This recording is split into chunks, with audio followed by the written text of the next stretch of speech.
Welcome to StreetSmart Live. My name's Gordon Holmes. I'm the founder and today's host. Very excited to have everybody here. Before we introduce today's feature guest, I want everybody to take a look at the disclosures. It's the usual, who owns the stock, who's being compensated. So take a minute or two to look at this, or not a minute, but take a look at this. All right, hopefully everybody had time to look at that. So today I'm pleased to present Mike Ballanger of GGM Advisories. Mike and I have known each other for years. He's a regular feature on Streetwise Reports. So Mike, welcome aboard. Thank you very much, Gordon, for the opportunity to be able to address a topic that's close to my heart and to most of the viewers out there today. The whole concept of gold and silver ownership in light of the last 7 months of furor and concern amongst a great many people, members of our population base.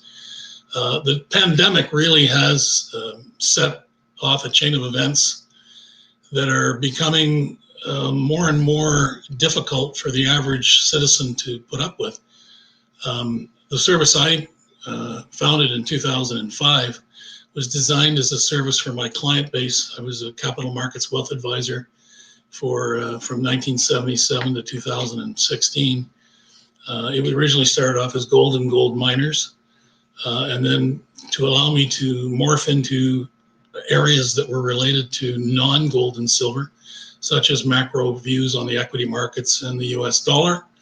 I changed to GGM Advisory to allow some further flexibility.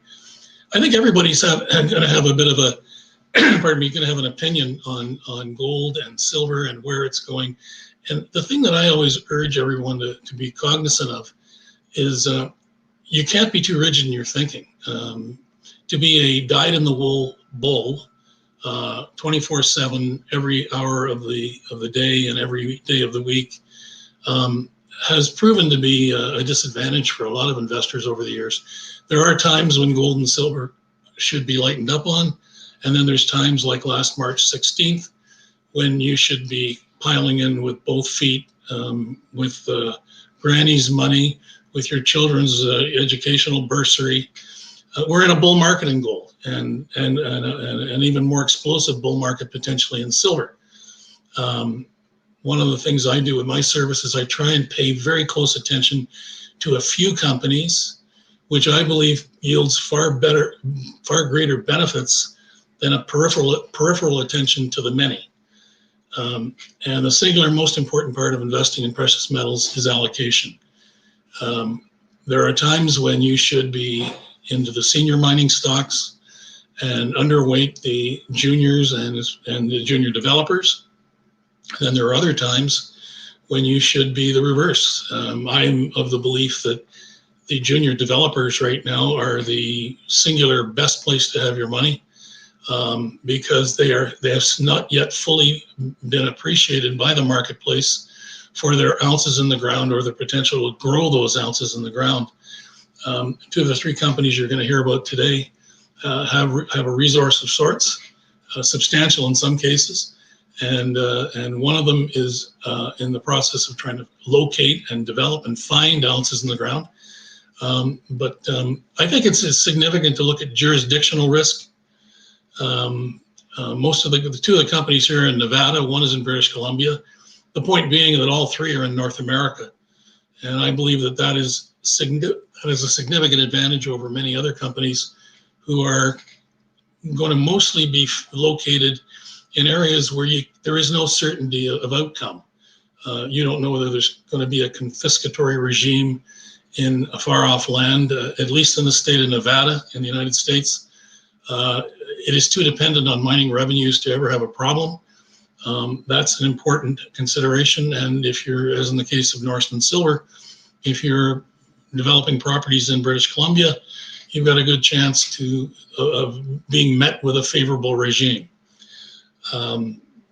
I think everybody listening into this particular webinar is going to be have their own thoughts. They've read every possible piece of information on what's going to drive gold. The biggest one is the U.S. dollar. I think that I get more questions about the U.S. dollar than I do anything else, and it's primarily because when it comes to people investing in the United States in precious metals which are denominated in a U.S. currency, that can be somewhat it can be problematic. If you're on the wrong side of a dollar move and you're overweight precious metals, in the past you've been hurt. So the three companies that I'm going to talk about today in order of presentation is Norseman Silver. I've been involved with Norseman since in various formats and in various names over the last 2.5 to 3 years. The management of the company did a magnificent job bringing it out of the bear market and into the current environment. They have properties in British Columbia that the president and CEO Sean Hurd will talk about. And the second company is going to be Goldcliff Resource Corp. Goldcliff is run by George Saunders, and they've just acquired the Aurora West property in Nevada, which George will talk about at great length. It's interesting that some of the research that I do, I try and find CDAR reports for companies that have been involved in these projects in the past. And George's recent acquisition of Aurora West revealed a very interesting resource that was present and commented on in 2002. The third one, which is the one that I've been working with for the longest period of time, and is the most advanced of the three, is Getchell Gold, and we have Mike Sieb, president, who's going to be giving a very interesting dissertation on the opportunity that Getchell represents right now. They are drilling in Nevada, results to come out in November, December. So without further ado, I will hand the helm over to you, Sean. This is Sean Hurd, Norseman Silver Limited. Well, thank you, Michael. I think where I'd like to start off is, a little bit of my background. We've been involved in, in silver exploration and discovery for 20-something years.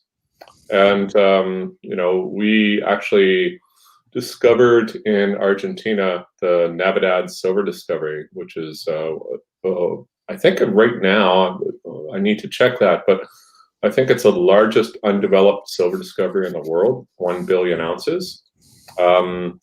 Also, Chinchillas, which is about a 250 million ounce deposit that's currently in production. And, I have an affinity to silver simply because, over the years, what I've seen is there's very few pure silver companies.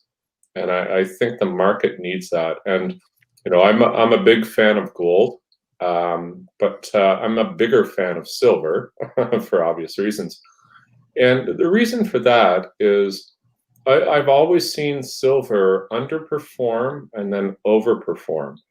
So, as we've seen precious markets, on the gold move on the upside, and particularly now, you're seeing a silver to gold ratio that it's been historic lows for quite a long time. And when silver moves, it really, really moves. And there's a reason for that. And part of the reason in my mind is that, it's not simply, just a precious metal. They call it the poor man's gold, and in many respects they're correct. But there's a lot of industrial uses to silver, so it's a consumable product. And typically it's a byproduct of other types of mining operations.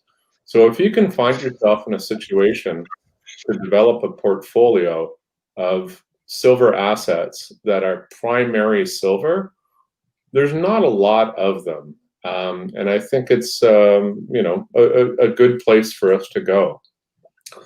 the team that we have, we've put together, and by the way, this is an early stage company, and we built, or I built with other fellows, assets from basically nothing to something quite significant, and that's our objective right here and right now. And going forward, that's where we're heading. We're focused in British Columbia, Canada at the moment, but we are reviewing significant assets. And while we have not secured them, but we have the network that's required to find those assets. And but the focus is in Canada and the U.S. And COVID is a major factor, and how we look at assets, simply because we need to be able to move them forward. A lot of my work has been in South America, but I've worked a lot in the US and Nevada and British Columbia and so forth. So at the moment, and who knows where COVID is going, but we've got a great team in British Columbia. And BC has British Columbia, Canada, for I'm sure everyone knows, but just to be clear, it's got a tremendous history of mining, and that is, between mining and lumber, that's what built this province. So again, we're focused mainly out of Smithers, BC at the moment, and that is kind of where we're going.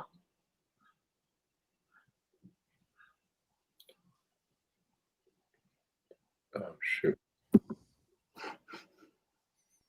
Sorry, Michael, I've lost you. Sorry, I had it on mute. My mistake. Yeah. Sean, can you expand a little on the personnel, the people that are helping you to build Norseman Silver?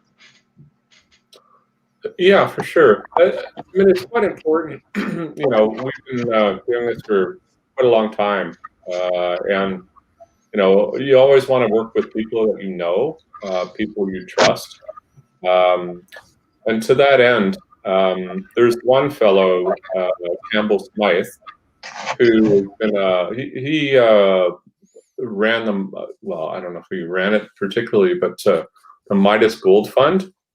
He was a partner with fellow James Turk, and for those of you who've been in the business for a period of time, you'll understand that name.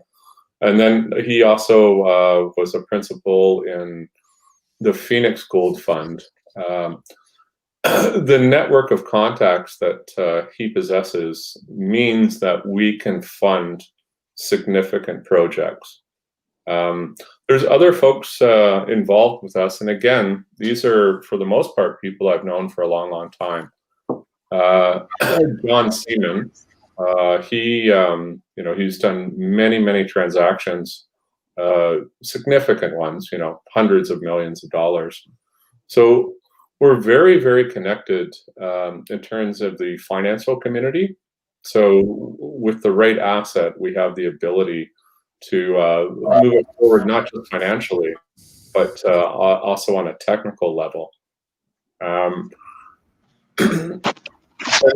the most part, that's our focus for North and South America, or pardon me, for North America. South America is something that we're looking at, but it's, with the COVID issue that's going on, you have to be able to assure that if you're going to pick up a project, you are able to move that forward. So, but again, we're looking to build a totally silver-focused company. I think there's very few of them, and there's a lot of investor appetite. And we've just started the venture. Our market cap is around $5 million US. So there's a lot of leverage on the upside for us. But the three main projects that we have at the current time is they're all located in central British Columbia, Canada. The Caribou, the Silver Vista, and the Switchback. we're going to have some news out as we've done some exploration work on silver switchback, and then we're going to move most likely to Silver Vista. But then, you know, always pretty attracted to looking at stuff in the U.S. and particularly Nevada.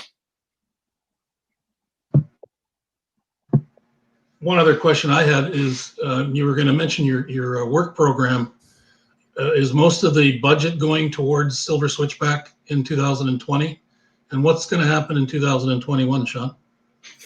Well, in 2020, what a great year. But yeah, that is ongoing right now, and we should have news out soon. And then we're looking at doing some work on Silver Vista, which is a low altitude project that you're able to work not year round, but believe it or not, in BC, you can still work that through the end of the year. And in terms of other projects, we're really quite aggressively evaluating projects in the U.S. A few in South America, but as I mentioned, you know, we need to be cognizant of what kind of exploration program you can conduct in the light of the COVID. Because about 70% of my subscribers are from the United States, and because of the viewership we're exposed to today, can you comment on the U.S. listing symbol, which we've been pulling our hair out trying to get accomplished? Yeah, I know, Michael. We're actually getting quite close, and you know, through my experience with marketing silver companies, there is a tremendous interest in the U.S. for silver-focused companies, and so we expect within, you know, I don't want to give a definitive timeline because that's not fair, but I would think within the next few weeks we should have our U.S. listing, which is an OTCQB listing, and then we should be up and running there.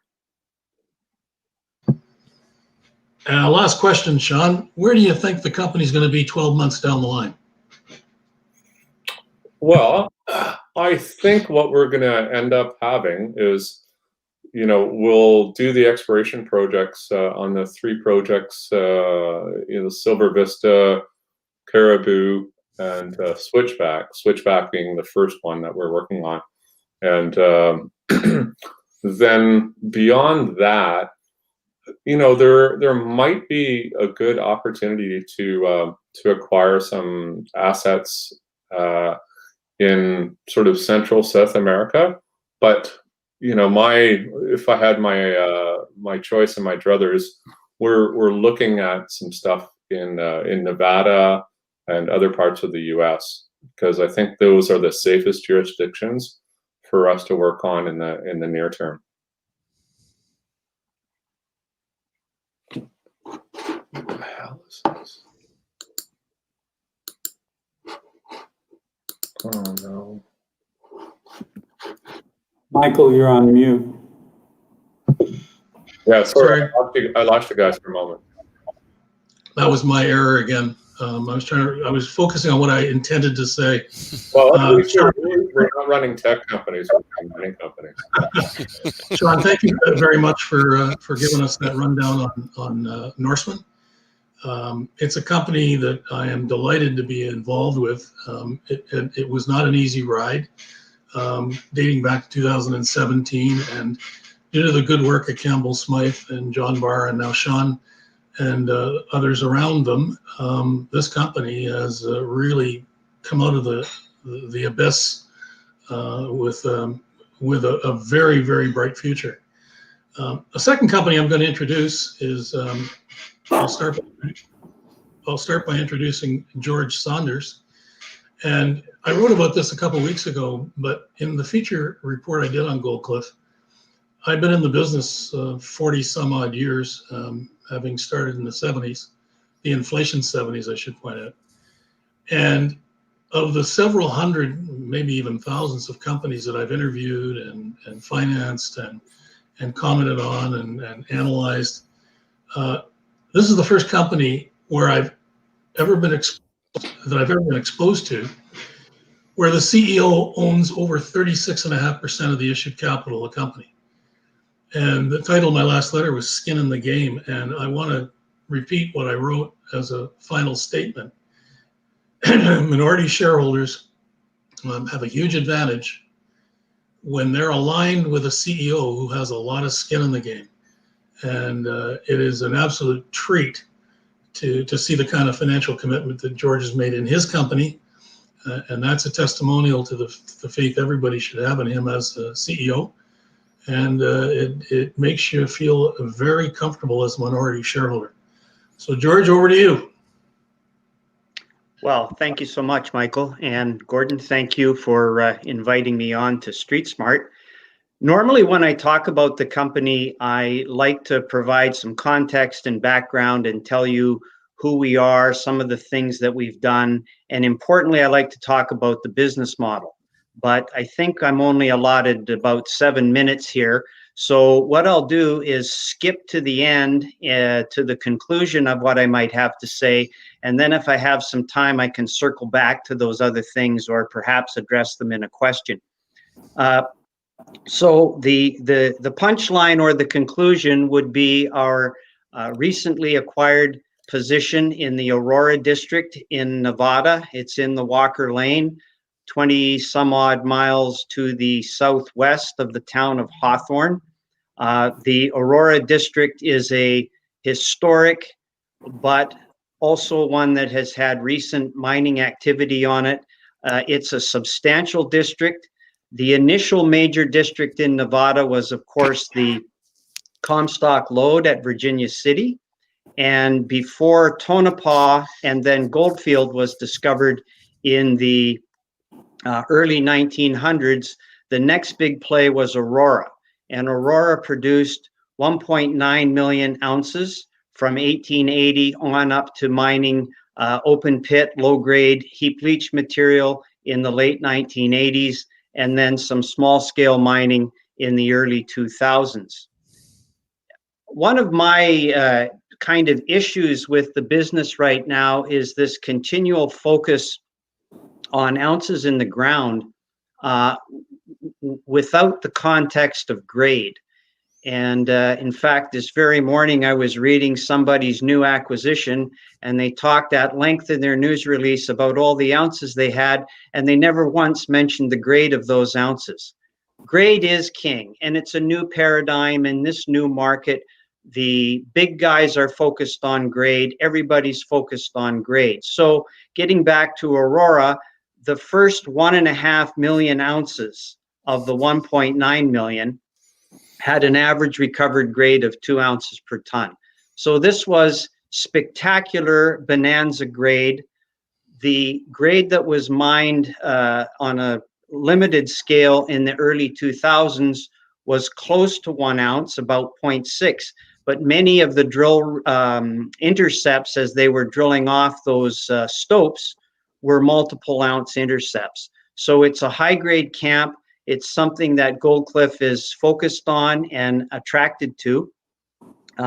We like the district not only because of the grade, but because there were multiple mines in the bulk of the Aurora camp. Several different deposits were extracted. Again, both in the old days by underground mining and in the late 1980s, surface mining and heap leaching the lower grade halos in the district. So this isn't just one vein, it's multiple parallel structures. And we have entered into an agreement whereby we will own 100% of the second largest land position in this district for an upfront at-risk amount of $25,000. We think that's a pretty good deal. We try to do deals with cash and not stock because we like to give the stock to investors that actually want to own it, as opposed to some people that will become willing sellers in the intermediate future. So the total transaction is $425,000 for 100% interest. There's a 3% royalty, but there's a buyback on 0.5%, so the net royalty burden is 2.5%. We very much like those kinds of deals, and it positions us in this historic district. The major part of the district, or the largest landowner, is Hecla.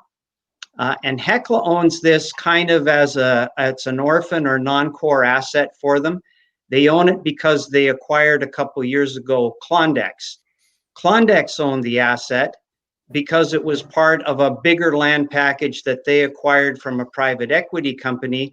And so it was a non-core asset also for Klondex. The private equity company bought it from someone else out of bankruptcy. And also for them, it was a non-core or a orphan asset. And the reason that I mention that is because the last people to focus on Aurora for its own sake was a company called Metallic Ventures, who did some small scale mining there in the early 2000s. So this historic district has had very little work done on the existing areas that have a good chance to still contain some ore grade mineralization, and certainly no exploration or generative work has been done in the district. And when we see an environment that's so extensively geologically endowed and hasn't been looked at for close to 30 years, that just represented to us a spectacular opportunity to add a high quality asset to our portfolio. And we were able to structure a business deal that we think is really well leveraged and provides some great leverage to our shareholders. The key thing to the entire district, however, is that Hecla owns a fully permitted and recently functioned 350 ton per day mill. Now that mill, while it can function as a custom mill, its circuit was designed specifically for Aurora ore. So if you're to find new ore at Aurora and process it through that mill, chances are you're going to get very close to expected recoveries. Having a mill that close and in the district means that the discovery threshold for something to be economic is dramatically lowered. So if a junior company finds a resource or develops a resource and it's 100, 150,000, 200,000 contained ounces, even if it's good grade, as I talked about earlier, it's very difficult for something that small to make a return on capital, particularly if it's a milling scenario and a new mill has to be built, and the 2+ years of permitting a tailings facility, that grind has to be entered into. So at Aurora, we have that in place. Someone else sunk those dollars. The mill has operated within the last 18 months. So we know it's operational. We know that the permits are in place.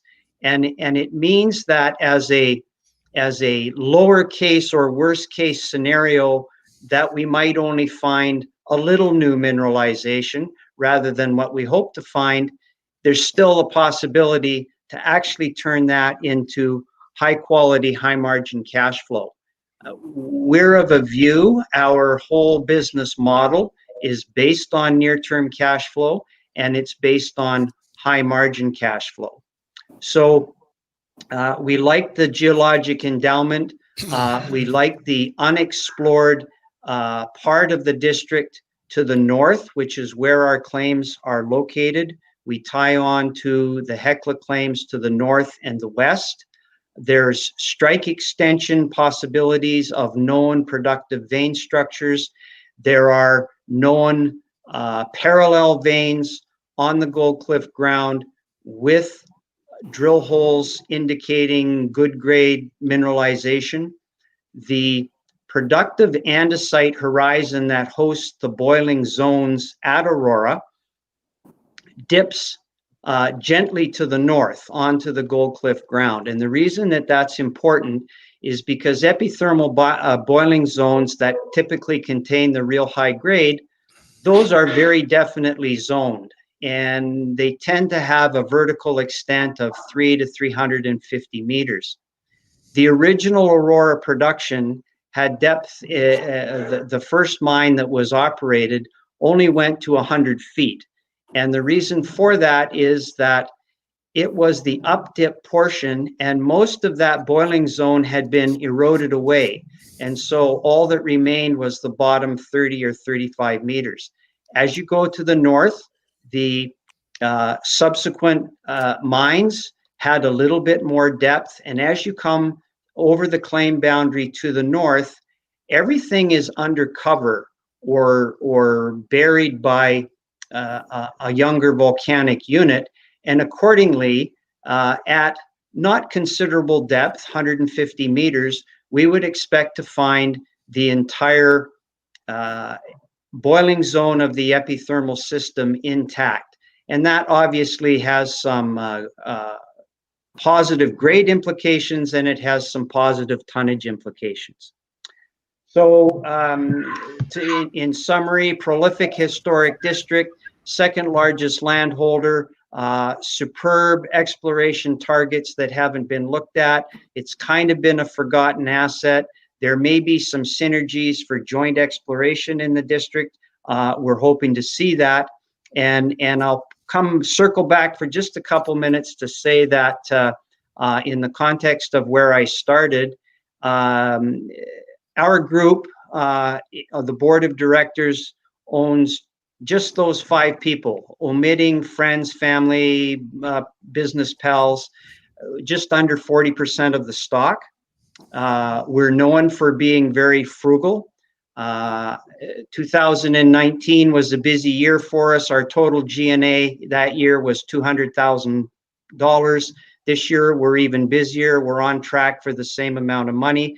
The reason for that is we don't maintain a big downtown business center office lease and all the attendant expenses.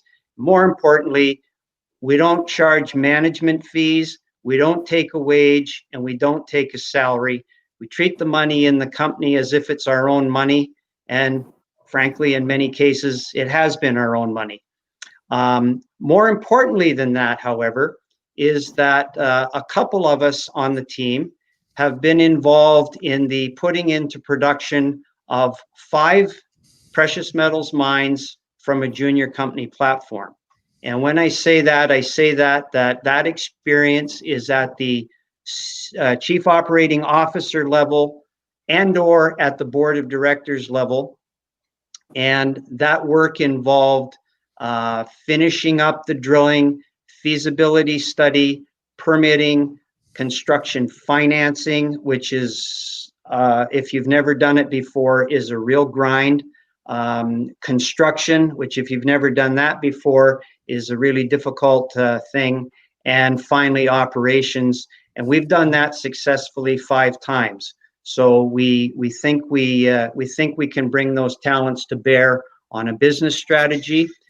We practice something called the phase production business model. That's a fancy term we borrowed from another company with which I was involved. It really means old-fashioned bootstrapping. And what that's all about is finding the quickest way to cash flow. And for those of you who are listening that may remember, one of the Canadian Mining Hall of Fame legends is a guy named Chester Miller. Chester was the original Glamis Gold guy. Chester pioneered the use of drip or heap leach technology. He borrowed it from the copper industry and applied it to gold. And Chester was a guy who didn't have much patience for finally drilling off a thing and producing all sorts of reports. He said, let's just mine this sucker and get to cash flow. And that's kind of our attitude. We're obviously in a different regulatory environment than Chester was in the early 1980s, but nevertheless, it's finding a way to get to cash flow quickly. And of course, Aurora West, with its amazing geologic endowment and the fact that there's a mill, I think it's pretty easy to see how this asset can fit into that business model. So I think I stayed within 7 minutes. I hope I did. Thanks. You're muted again. Sorry? What's I the said exit you're strategy for shareholders, George, if they get involved in your company? What's the exit strategy? Well, that's an excellent question. We have a particular view, and I won't go into the gold background because Michael does a better job than anybody else out there in articulating that, and we share that view. Our view, though, is not predictive of prices; it's predictive of demand. And I was in the business in the late 70s and early 80s, as had a little more hair then, as a younger man, and I saw firsthand private money and the representatives of private money come to the junior space. And they came not interested in owning the stock so much, but interested in owning the assets. And I think we're 24 to 36 months away from seeing that kind of demand in droves. I think we're going to see private money that actually wants to own shovel-ready projects or projects that have already started up. And I would say the sweet spot, and so what's this private money? Okay, private equity, maybe some hedge funds, certainly family offices, high net worth individuals, the kind of people that can write a check for basically up to $100 million. And that would be the size they're looking to own the future stream of gold production, anywhere from 20,000 ounces up to 150,000 ounces, from 250,000 ounce deposits on up to million and a half. I think that's the sweet spot. So our exit strategy, and something that we keep very much in the front of our mind, you know, the 7 Habits guy says, begin with the end in sight. Our end in sight is to have a collection of assets like Aurora West, and to that end, we're involved in late stage due diligence on a couple of additional projects, whereby we can present to that demand either an entire package, in other words, the whole company, or we can monetize our investments that we're making currently in these kinds of assets on an asset by asset basis. Again, we think these things are going to be coveted. We think there's going to be a huge premium paid for them, and we hope we're not wrong with that assessment. George, thank you very much for your for what was a very in-depth dissertation on your company. I like the exit strategy. I subscribe to that view wholeheartedly. So thank you very much. It's on to Getchell Gold Corp now, also a Nevada company. I'd like to introduce the viewers to Mike Sieb, who is president of Getchell. And in the interest of time, I will turn it over to Mike as we talk. Thanks, Mike. I'm Mike Sieb, president of Getchell Gold. The company trades on the CSE under the symbol GTCH and on the OTCQB under the symbol GGLDF. Today, I would like to focus on the company's flagship Fondaway Canyon Gold Project in the premier jurisdiction of Nevada. To start with, I would like to present just a short video that does a great job of highlighting the key characteristics of the project. After the video, I will delve into why we find this story, especially the Fondaway Canyon Gold Project, just so compelling. So with that, if you can start the video, please.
Thanks. You'd think that the music would get old on you, but it doesn't, and neither does the story. So I'm going to show you the cover page here of my brief presentation. You're looking from a viewpoint looking west, right from the Fondaway Canyon there at the base of the photo. Out in the distance, about 40 kilometers out, is the interstate I-80, which is the main highway from Reno through Winnemucca and then out to Salt Lake City. It's a really quick, easy access. In under 2 hours, you can basically get to where I'm standing, kind of right on the edge of the mineralization.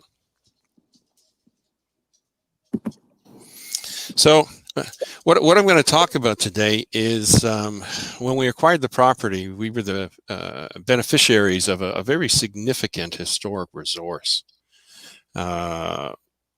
Approximately 400,000 ounces in the indicated category and 660,000 ounces in the inferred category, both at an approximate grade of 6 grams per ton gold or 0.2 ounces per ton. So, I mean, definitely nothing to sneeze at. So what you're looking at here is you're looking at a 3.5 kilometer long gold zone or gold trend. Predominantly east-west is the main structure. But where it gets really interesting in the middle, the dilational zone. And there's a number of controlling gold features that really created an upwelling and a trap of the gold in this zone. The historic resource was extremely constrained. They were looking and focusing on primarily sort of like the high-grade conduits internal to the system. And you can see, for example, the paperweight zone. That's only about a 10 meter wide or a 30-foot wide zone that goes for about 250 meters. And within that small kind of constrained zone, that equates to 50% of the historic resource. What the resource was modeled with an extremely high cutoff grade of about 3.4 grams per ton, and it was modeled with an underground operation as conceived.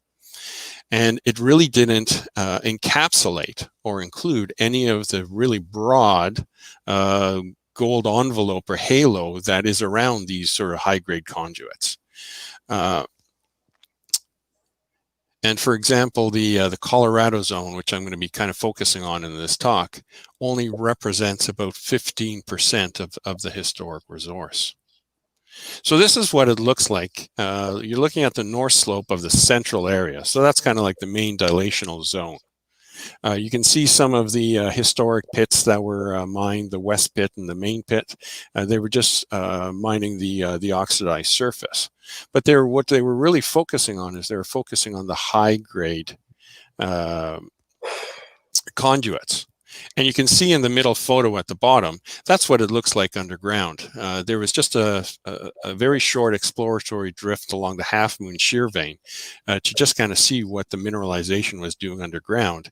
And the photo here where the individual was taken was one of the faces that was running extremely significant high-grade gold and approximately 75 meters below ground. On the left, you can see the main pit where it's exposed on surface, and that's what it looks like on surface versus where it looks like underground. And so they were focusing on the high grade, but they weren't really kind of looking at where the broad and fairly continuous interval of gold that exists there. And so I'm just going to go back for a second. What we're looking at now is we're looking at a section or a slice from a northeast-southwest slice from Colorado to Pack Rat. And so I just want to show you kind of what the gold is doing underground and where we think it is. You can see a lot of the historic drilling. A lot of the historic drilling was at surface.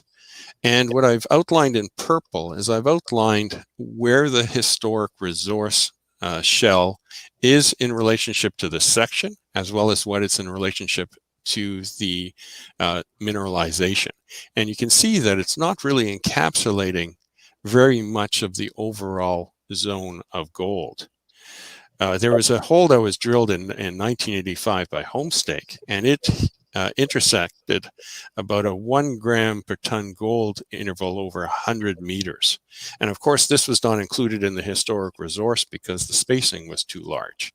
And so this is circa 2016 when the historic resource was published.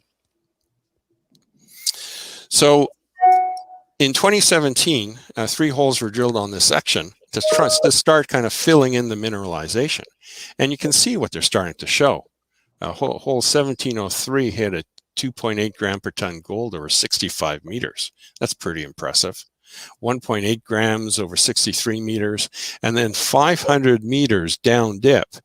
At the bottom of hole 1701, they hit 1.3 grams per ton gold over 47 meters and basically ended in the zone. The mineralization, I anticipate, still continues. So this is what we inherited when we acquired the property at the beginning of this year. And so we took all these results, we compiled it all, and we've created a new geological model. And this is what we envision. This is a fairly large swath, and the thickness here is about 100-meter thick zone of fairly continuous gold mineralization. And it lines up perfectly. It lines up with the lithology. It lines up with the structural controls. And this is what our current drill program is testing. We're drilling 3 holes on this section. And what we're starting to do is to expand upon the mineralization that was identified by the historic resource. What we're doing is we're pulling the larger envelope together. We're verifying the historic mineralization, and we're extending it, starting to pull it all together. So this is an extremely exciting story, because what we're doing is we're starting off with a wonderful historic resource to start off with, but it's extremely evident where you can build from that and start building the resource into something that is extremely substantial. And so we're in the midst, at the end of October, we're going to be finishing off our drill program. You can see our drill here in the photo. That's up at the Colorado pit near the top of the hill. We're expecting or anticipating results through November and December. It should actually be quite an exciting time, and so some news should be coming out that should significantly energize the market. And we're looking for some grandiose advancements in the new year. We're thinking that 2021 is going to be extremely active and significant through the year. And so that's just kind of a very quick snippet and a very example just on one of the sections. But the entire property the mineralization is open along strike and down dip. So we're thinking that there's a lot more significant discoveries there. And it is a real significant gold mineralizing system at Fondaway Canyon. Michael, can I touch on Starpoint real quickly? Sure. About a couple of weeks ago, a couple of my subscribers asked me.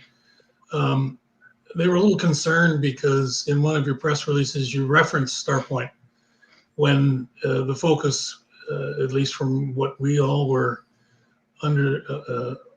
being led to believe, was that the main focus is Fondaway. But I've always been of the belief that good property's got to be drilled. So could you give us a little bit of an overview? Yeah, well, I mean, absolutely. The Fondaway Canyon Gold Project is our flagship project, and that's where the vast majority of our resources and efforts will be addressed to. However, we do have some good earlier stage assets and targets in our portfolio. One thing I didn't touch upon, even with Fondaway Canyon, is out to the west on the pediment where you saw in the first image of the cover slide, out to the mouth of the canyon. There's 2 drill holes that hit, both 30-meter intersections that have never been followed up. That is just absolutely classic Carlin style. So even on Fondaway Canyon, there are distinct targets that are at an early stage, but could really potentially add value to the company. Star Point is another example. Star Point is approximately 60 kilometers to the north. It has spectacular copper, gold and silver grades at surface that have never been drilled. These are old artisanal workings, and they're following the high-grade material. And there's quite a number of artisanal mine drifts, as well as a number of shafts and to follow that mineralization in the past. And there's the anticipation that there's another driver sitting underneath Star Point. However, it's a copper porphyry target. So not just a gold target like we have at Fondaway, but it's a copper porphyry target. And we're completing an IP survey, and we're looking to tee up a number of drill holes in the new year. So these are sort of like bonus projects that we have in our back pocket that upon a discovery can really complement the main project that we're working on, which is Fondaway Canyon. Well, that's good news. It seems to me that the company is doing exactly what I always look for, which is you're starting at the known and you're moving towards the unknown. And many times in my career, it's the unknown that gives you the excitement of the, shall we say, excitement of lift. But that's a very, very important feature for Getchell Gold, in that it has it's broadly diversified in a number of various areas, but starting off from a really impressive core asset. What do you think would be your major milestones in 2021, Mike? Well, in 2021, we're going to have a really good knowledge base, because we'd have drilled our maiden drill hole. We've tested our geological model and started to extend on the mineralization, and that's only start. What we anticipate for 2021 is a magnitude larger drill program that is going to start to fill in all those open areas, follow the mineralization along strike, and infill all the gaps, and really put the model together so you can build a substantial resource around it, and then work towards a PEA. Because that's really what everybody's going to want to see at the end of the day. Kind of how big is it, and what's the mine going to look like? That's fantastic. Excellent presentation, Mike. Thank you very much. Well, thank you, Mike, and I do want to thank Gordon as well. Appreciate it. Over to you, Gordon. All right. Any closing remarks from any of you on any of the topics addressed today? I think this has been very, informative on all three companies. So before we call it a wrap, anybody got any final comments? I'd just like to make one comment about the combination of these three companies. They have one thing in common, all three of them, and that they're very well run companies. There's no dearth of experience. There's a lot of scar tissue contained in the management groups of all these companies. And I, for one, have been one that has always believed that scar tissue is a necessary component for above average performance. The developers, I think, are going to have an outstanding year in 2021. When gold broke out, it took a lot of the senior companies up. It took silver up. It took the seniors and the intermediates up. It took the junior producers up. But the Explorcos and the developers, companies that are not yet in production, which have either inferred, indicated, or measured resources, they're the ones that are going to have the biggest moves in the indeterminable future. So again, Gordon, thank you for the opportunity to present these three companies, and thanks to all the viewers for looking in. And My thank pleasure. you. Appreciate that. Thank you. Pleasure, and I'll look forward to a follow-up visit when we get some more news. At any rate, from Puerto Rico and StreetSmart Live, thanks for everybody attending.